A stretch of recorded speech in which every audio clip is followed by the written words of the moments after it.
રાજકોટ જિલ્લા પંચાયતના કોંગ્રેસ પક્ષના નેતાની હકાલપટ્ટી કરવામાં આવી છે। અર્જુન ખાટરિયાને તાત્કાલિક અસરથી દૂર કરાયા। જિલ્લા પંચાયતના કોંગ્રેસ પક્ષના નેતાના પદેથી તેમને દૂર કરાયા છે। પક્ષને નુકસાન કરતી પ્રવૃત્તિની સ્થાનિક નેતાઓએ ફરિયાદ કરી હતી। પક્ષને ફરિયાદોને પગલે પ્રદેશ પ્રમુખ શક્તિસિંહની સૂચના બાદ આ નિર્ણય લેવામાં આવ્યો છે।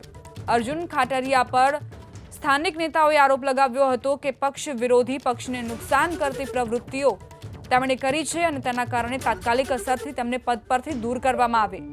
કોંગ્રેસ પક્ષના નેતા અર્જુન ખાટરિયા જેમને હવે તાત્કાલિક અસરથી પક્ષના નેતા તરીકેની જવાબદારીઓથી દૂર કરાયા છે।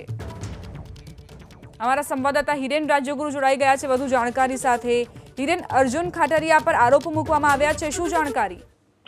જો અર્જુન ખાટરિયા ઉપર એ પ્રકારના આરોપ મૂકવામાં આવ્યા છે કે તેમણે પક્ષને નુકસાન થાય તે પ્રમાણેની પ્રવૃત્તિ કરી છે અને આવી તમામ ફરિયાદ રાજકોટના સ્થાનિક નેતાઓ દ્વારા, કોંગ્રેસના જે સ્થાનિક નેતા છે રાજકોટના, તેમના દ્વારા ગુજરાત કોંગ્રેસના અધ્યક્ષને કરવામાં આવી હતી અને ત્યારબાદ આજે આ નિર્ણય લેવાયો છે કે અર્જુન ખાટરિયા કે જે જિલ્લા પંચાયત રાજકોટના કોંગ્રેસ પક્ષના નેતા તરીકે થોડા સમય પહેલા જ તેમની નિમણૂક કરવામાં આવી હતી, તેમને પદ ઉપરથી હટાવી દેવામાં આવ્યા છે, એટલે કે પદ ભ્રષ્ટ કરવામાં આવ્યા છે તાત્કાલિક અસરથી।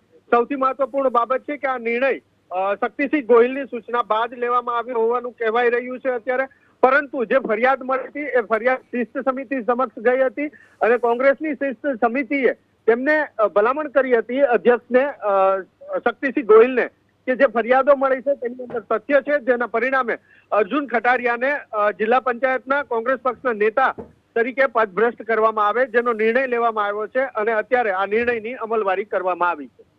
આભાર હિરેન, જાણકારી આપવા માટે।